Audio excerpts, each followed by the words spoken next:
Quando uma imagem ou vídeo é gerado por uma câmera, moderna ou antiga, algumas características do mundo real e da forma como a imagem é capturada fica carimbado na imagem. Estes artefatos ocorrem por vários motivos, seja pela interação da luz com os instrumentos ópticos, pela arquitetura física da câmera ou pelas características técnicas do sensor utilizado. Com o avanço tecnológico, muitos desses efeitos foram amenizados ou até mesmo removidos completamente. Porém, alguns ainda estão presentes. Mesmo que de forma inconsciente, eles são percebidos pela nossa visão. Então, quando não estão presentes em uma imagem ou vídeo, os nossos olhos treinados desconfiam que algo não encaixa. Daí vem o ditado: parece CGI, mas não sei dizer o que está errado. Para imitá-los e causar a impressão que uma cena construída é real, artistas introduzem deliberadamente efeitos após a renderização de uma imagem, seja para compor uma cena com elementos reais ou em mundos inteiramente construídos no computador. Tais efeitos buscam imitar elementos ópticos e técnicos de câmeras, tais como a aberração cromática, causada pela difração irregular em lentes imperfeitas, ou o efeito de Bloom, causado por lentes intransparentes que fazem objetos bem iluminados parecerem borrados. Além disso, alguns sensores têm uma escala de luminosidade dificilmente alcançável em motores de renderização. Então, a aplicação de algoritmos de HDR ajudam a compensar por tais limitações. Ainda mais, sensores podem introduzir ruído na imagem capturada, geralmente causado por um ruído térmico, característico de instrumentos eletrônicos. Isso não está presente em câmeras virtuais e deve ser adicionado no pós-processamento.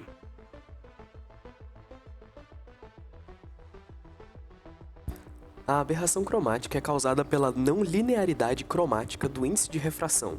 Em outras palavras, diferentes tons de luz são deformados pela lente de diferentes formas, e isso causa um desalinhamento nos canais de cores, bastante perceptíveis em instrumentos ópticos de baixa qualidade e em altos graus de amplificação óptica.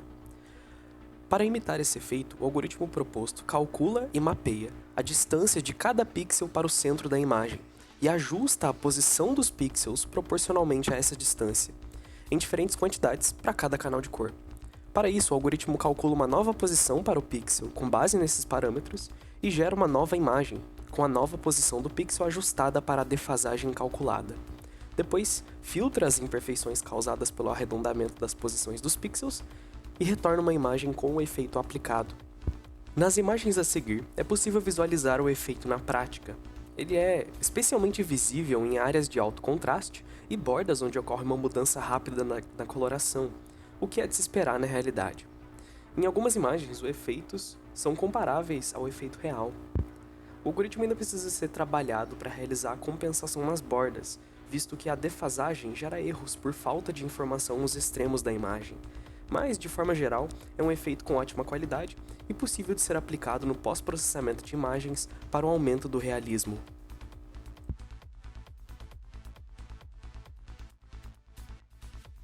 O Bloom é um efeito que aparece em imagens com porções de alta luminosidade e geralmente é causado pela intransparência do instrumento óptico, ou seja, lentes borradas e com baixa transmissibilidade, que na prática causa um efeito de vazamento dos pixels bem iluminados para os pixels vizinhos. Para replicar o efeito, o algoritmo proposto gera uma máscara de Bloom, que representa os pontos de maior intensidade na imagem. Depois, um algoritmo iterativo de blur é aplicado para imitar o efeito de espalhamento da luz para os pixels vizinhos. E por fim, a máscara é aplicada e somada à imagem original. Depois, uma nova imagem é retornada, já com o efeito de Bloom adicionado. O algoritmo foi aplicado em algumas imagens, e é especialmente visível em imagens com iluminação artificial, como lâmpadas e holofotes.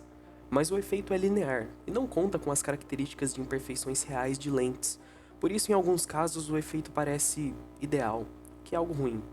Isso pode ser corrigido com o uso de máscaras de film grain, assunto que será discutido logo mais.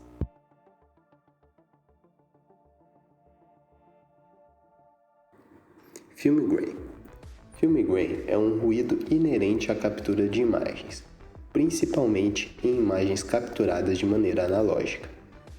Com o surgimento de dispositivos de capturas digitais, esse ruído foi praticamente anulado. Entretanto, muitos profissionais de arte visual procuram inserir esse ruído na pós-produção de seus trabalhos para simular o efeito de imagens antigas.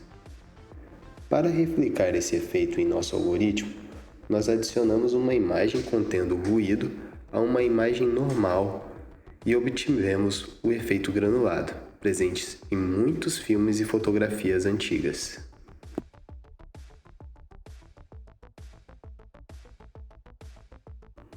HDR, ou Grande Alcance Dinâmico, é uma técnica de fotografia utilizada para reproduzir uma faixa maior de cores e luminosidade, possibilitando a visualização de mais detalhes.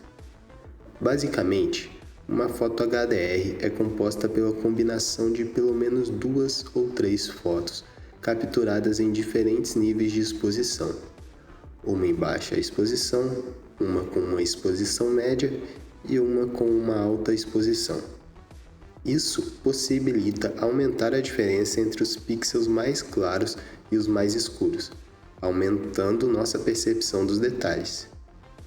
Em nossa implementação, utilizamos 2 fotos e fizemos uma média ponderada, variando os pesos entre as imagens para obtermos diferentes faixas de valores.